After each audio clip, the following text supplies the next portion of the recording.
Student, हमारा chapter चल रहा है ह्यूमन रिप्रोडक्शन, जिसमें हम male and female reproductive system के बारे में पढ़ चुके हैं। और प्रीवियस वीडियो में हमने मेल रिप्रोडक्टिव सिस्टम के हार्मोनल कंट्रोल के बारे में पढ़ा था, और आज हम पढ़ेंगे hormonal control of female reproductive system, यानी कि जो मादा जनन तंत्र है उसको किस प्रकार से हार्मोन नियंत्रित करते हैं, इसके बारे में हम जानेंगे।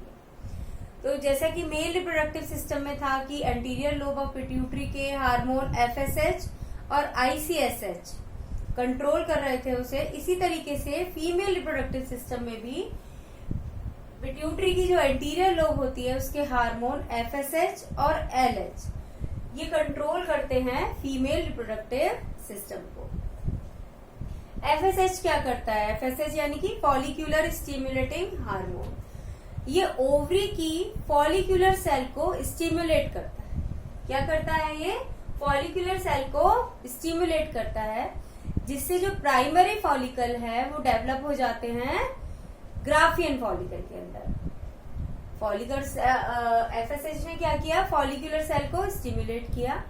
जो प्राइमरी फॉलिकल है वो चेंज हो गए किसके अंदर? ग्राफियन फॉलिकल में। लेकिन एक महीने में केवल एक ही ग्राफियन फॉलिकल बनता है किसी भी एक ओवरी के अंदर। ऐसा नहीं है दोनों में अलग अलग बन रहे हैं, किसी भी एक ओवरी में ग्राफियन फॉलिकल डेवलप होगा और एक ही ग्राफियन फॉलिकल डेवलप होगा एक महीने के अंदर। तो एफएसएच की सप्लाई जिस ओवरी में ज्यादा होती है उसी के अंदर जो ग्राफियन फॉलिकल है उसका डेवलपमेंट होता है। अब एलएच क्या करता है? एलएच ओव्यूलेशन, एलएच की फुल फॉर्म होती है ल्यूटिनाइजिंग हार्मोन, और ये जो ल्यूटिनाइजिंग हार्मोन है ओव्यूलेशन की प्रोसेस को स्टिमुलेट करता है। ओव्यूलेशन क्या होता है? Release of secondary oocyte from ovary to fallopian tube, यानी कि जो हमारा सेकेंडरी oocyte है वो ओवरी अंडाशय से कहाँ आ जाता है? अंडवाहिनी के अंदर आ जाता है। इस प्रोसेस को कहते हैं हम ओव्यूलेशन या अंडोत्सर्ग। अंडोत्सर्ग। तो इस प्रोसेस के अंदर क्या होता है? जो ग्राफियन फॉलिकल है वो फट जाता है, रप्चर हो जाता है, उसमें से सेकेंडरी oocyte बाहर निकल आता है, और जो बाकी बचा जो फॉलिकल का पार्ट है वो क्या बनाता है? कॉर्पस ल्यूटियम बनाता है। जैसे कि हमने स्ट्रक्चर देखा था ग्राफियन फॉलिकल का, ये हमारा सेकेंडरी oocyte है, इसके बाहर हमारी लेयर होती हैं सेल्स, कैविटी होती है, फिर सेल्स होती है। तो ये हमारा ग्राफियन फॉलिकल। अब ये ग्राफियन फॉलिकल क्या फट जाता है, और फटने के बाद सेकेंडरी oocyte अलग निकल जाता है, और जो बाकी बचा पार्ट है ग्राफियन फॉलिकल का वो बनाता है कॉर्पस ल्यूटियम। तो ये है हमारा कॉर्पस ल्यूटियम और ये है हमारा सेकेंडरी oocyte। तो एलएच हार्मोन क्या कर रहा है? ओव्यूलेशन की प्रोसेस को स्टिमुलेट कर रहा है, जिससे सेकेंडरी oocyte कहाँ आ गया? हमारी ओविडक्ट के अंदर आ गया, और साथ में क्या बना? कॉर्पस ल्यूटियम बना। और ये एलएच कॉर्पस ल्यूटियम को मेंटेन रखता है। अगर फर्टिलाइजेशन की प्रोसेस होती है और जाइगोट का प्रिपरेशन होता है, फॉर्मेशन होता है, तो ये जो कॉर्पस ल्यूटियम है ये बना रहता है, लगभग 3 महीने तक ये बना रहता है। तो ये एलएच इस कॉर्पस ल्यूटियम को भी मेंटेन रखता है। अब दो और हार्मोन है जो इस सिस्टम से जुड़े हुए हैं।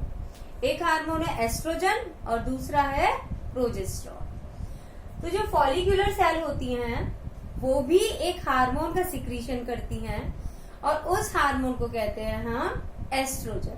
एस्ट्रोजन को हम फीमेल हार्मोन भी कहते हैं, और ये हार्मोन फीमेल के अंदर सेकेंडरी सेक्स कैरेक्टर के अपीयरेंस के लिए रेस्पॉन्सिबल होता है। यानी कि जो टीनेज प्यूबर्टी की एज में, यौवन आरंभ में जो लड़कियों के अंदर चेंजेस दिखाई देते हैं वो किसकी वजह से होते हैं? एस्ट्रोजन हार्मोन की वजह से होते हैं। और ये एस्ट्रोजन हार्मोन कौन सिक्रीट करता है? फॉलिक्यूलर सेल सिक्रीट करती है। प्रोजेस्टेरॉन हार्मोन, जो प्रोजेस्टेरॉन हार्मोन है ये सिक्रीशन करता है, इसका सिक्रीशन करता है कॉर्पस ल्यूटियम। जो कॉर्पस ल्यूटियम है प्रोजेस्टेरॉन हार्मोन का सिक्रीशन करता है, और ये प्रोजेस्टेरॉन हार्मोन जो यूट्रस है उसकी वॉल को थिक करने में मदद करता है, यानी उसकी वॉल को सघन कर देता है, थिक कर देता है, जिससे कि वो तैयार हो जाता है इम्प्लांटेशन के लिए। अगर फर्टिलाइजेशन होता है तो जाइगोट का इम्प्लांटेशन कहाँ होगा? यूट्रस के अंदर होगा। तो यूट्रस की वॉल को उसके लिए प्रिपेयर होना होगा, उसको थिक होना होगा, उसके अंदर ब्लड वेसल की सप्लाई बढ़ेगी। तो ये सब काम कौन करता है? प्रोजेस्टेरॉन करता है। तो प्रोजेस्टेरॉन का काम क्या है कि ये यूट्रस की वॉल को थिक करता है, और जो प्रेगनेंसी अगर होती है किसी केस में तो ये प्रेगनेंसी को भी मेंटेन करता है। तो इस तरीके से 4 हार्मोन है हमारे। FSH जो ग्राफियन फॉलिकल के फॉर्मेशन के लिए रेस्पॉन्सिबल है, LH ओव्यूलेशन के लिए रेस्पॉन्सिबल है।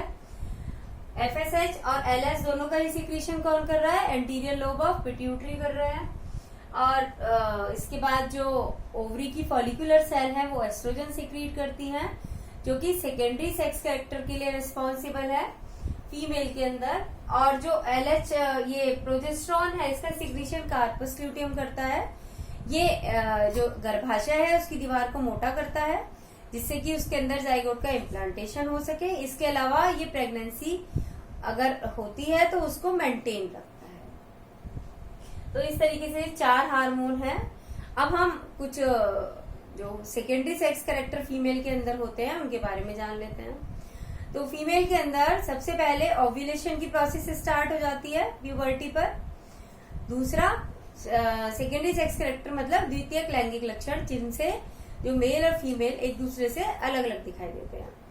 तो पहला इसमें ओव्यूलेशन की प्रोसेस स्टार्ट हो जाती है फीमेल के अंदर, मेंस्ट्रुअल साइकिल स्टार्ट हो जाता है उनके अंदर, और जो पेल्विक रीजन है वो वाइड हो जाता है थोड़ा सा। क्यों वाइड हो जाता है? क्योंकि जो यूट्रस है प्रेगनेंसी के टाइम पर फैलता है, तो उसको फैलने के लिए स्पेस चाहिए, तो इसीलिए जो पेल्विक रीजन है तो वो कैसा हो जाता है? थोड़ा सा फैल जाता है। और इसके अलावा जो थाइज है, हिप्स है, वहां पर फैट की लेयर एक्यूमुलेट हो जाती है, और जो मेमोरी ग्लैंड है वो भी एनलार्ज हो जाती है, बड़ी हो जाती है। तो इस तरीके से ये हमारे 4 हार्मोन हैं। और हमने फीमेल के अंदर जो सेकेंडरी सेक्स कैरेक्टर होते हैं उनके बारे में भी जाना। तो आपको ये समझ आ गया होगा। वीडियो को लाइक कीजिए, शेयर कीजिए और चैनल को सब्सक्राइब जरूर कीजिए। Thank you and have a nice